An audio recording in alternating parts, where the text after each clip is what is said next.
I'm curious, what were the action steps you took during that year to package or position or bring in new clients? What was the thing that allowed you to make that money back? Hustling. And again, though, not just hustling, but creating big coaching packages. Like it's about the income stream, right? Like if it's about money, get your ducks in a row about income streams and how and ways to make the money. So, because I was working with a coach who was at a much higher level than me, they could see what I had going for me already, what I was good at, what networking, so they, and that's the thing that's so fascinating to me is like coaches, God, yes, they often cost a very lots of money, but they save you so much money because you don't spend 5 years trying to figure out stuff they can figure out in a half an hour conversation. So, figured out a couple income streams. It was more, I did a lot more private coaching from then on, where I would, get these like 6-month coaching packages. I wasn't charging $85,000 yet, but I was charging a lot. And I believe around that time is when I started writing You Are a Badass. Yeah. So, I had no idea. I got like $35,000 as an advance for that. That was not, I wasn't like, I will write it and it will be on the New York Times list. Like, yeah, hope, but no But way you're did I like think. 35 grand. You're like, this is great. I'll take this Yes, money exactly. and I'll help pay Yeah, off some of my debt and help me get exactly. more. And it'll be a nice piece for me to showcase my talent. And I'll bring in other clients. And Exactly. It was more of a business card than anything. well, that business card turned into helping millions of people. So I'm glad you wrote the business card. I'm curious. A friend of mine, Dean Graziosi, who's a brilliant entrepreneur and coach, he says that you pay attention to what you pay for.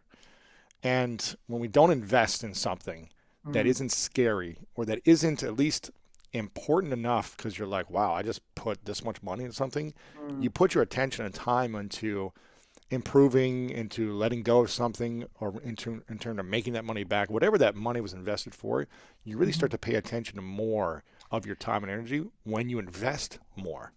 Like you didn't say, let me try to like maybe make this money 75 grand back. Let me dabble in this a little bit here and there, right? You went all in.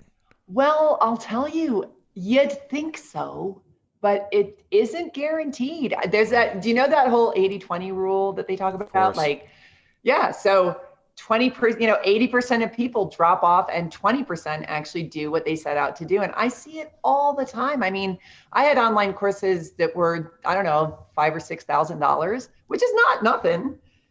By the end, 20% of the people would still be showing up for the calls. And these were like 2-month long courses. It wasn't like it was years and you Right. had to stick around. It was like, seriously, people. And it was just for a phone call every 2 weeks or whatever it was. But absolutely, people, it depends who you are. I think you've got to want it bad enough. And you've Yes. got to be willing to say, this is not going to Yes. be easy. It's going to have painful times. And I Yes. really try to visualize in my days, I try to visualize everything I want and, it unfolding in a seamless way, the way I imagine it. But I also prepare for how am I going to respond and react when things don't go my way? Yes. When something gets in the way or I'm distracted or I'm sick for a few days, like how am I going to arm myself with the Mm-hmm. tools or accountability or the coaching or the strategies to then continue to take the actions so that I don't go off the rails on what my commitments are because nothing is going to be perfect Right. in our journey, right? So we've got to create those tools and strategies for when things go wrong, how you're Yes. going to keep showing up.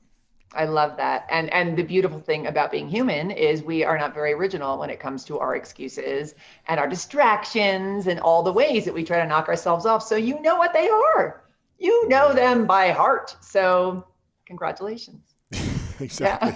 Yeah. How do you think we actually make these habits stick? Well, we invest in a $5,000 course and it's only a couple Mm, months, but after 3 weeks, we lose excitement, right. on whatever it is, our health, our relationships, our finances. How do we actually get these things to stick? Mm. Well, one of the things that, one of the most important things I think is keeping that excitement up because it really is about staying connected to it and realizing that it's worth it when it gets sucky. Because as you said, it is going to. Don't be surprised that it gets sucky because it's going to. So I always talk about going to the spiritual gym, which is, mindset and excitement are muscles. And like any other muscle, you don't get to go to the gym and get in shape and then stop going to the gym because now you're in shape. You have to continuously work it out. Before the interview continues, if you feel like you're not living your most authentic life, not leaning into your purpose, and not living the life that your future self would be extremely proud of, I've written a new book called The Greatness Mindset, and I think you're gonna love this. Through powerful stories, science-backed strategies, and step-by-step guidance, The Greatness Mindset will help you overcome all the different challenges in your life to design the life of your dreams and then turn it into your reality. Make sure to click the link below in the description to get your copy today. Okay, let's get back to this video. The spiritual gym is constantly reading self-help books, constantly listening to inspirational speakers, meditating, listening to music that totally pumps you up, walking around in nature, having a mastermind partner, getting a coach. All of those things keep that muscle in shape because how changing your mind. I mean, we do it like 6 trillion times a day. So keeping it strong takes a practice. It does. And even when even when you've gotten results in the past or you've been healthy and fit for a while, it's easy to just say, I got this figured out and take a month off and realize, oh, I just gained 15 pounds and I'm like tired from walking now. It's a consistent thing you've got to do. I know from experience, it's a consistent thing you've got to do. Is to pay attention to things that matter, that you're excited about, that you want. And you can't really take time off on habits to support you in accomplishing your goals. You can relax and take, vacations, and you can take moments and things like that. But in order to really continue to grow, you've got to keep putting in the work. Absolutely. From my experience. Absolutely. And I think also with habits, getting into the habit of the habit is really important where, so let's say you're working out every day and you go to the gym for an hour and a half. There are going to be days when it is the last thing you want to do, but if you can just drag yourself there. And even if you just stay for 10 minutes, you're still in the habit of going to the gym. You're still a person, you still identify as somebody who works out. So that's great. If you can just get into the habit of the habit.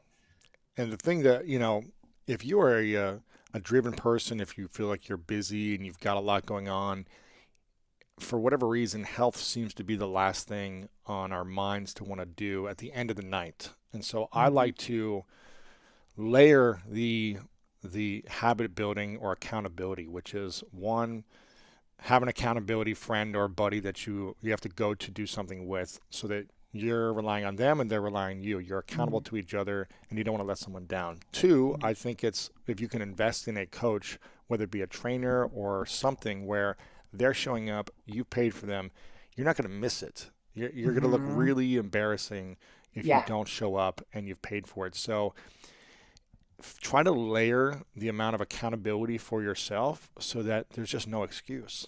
And it's going to cost money and it's going to take energy and effort, but that's what's going to keep you healthy and abundant and growing. So that's what I try to do. I have coaches with every area of my life, from relationships to meditation to business to my fitness. And I think you can get great results on your own, but it's just hard to be as consistent in all the areas on your own.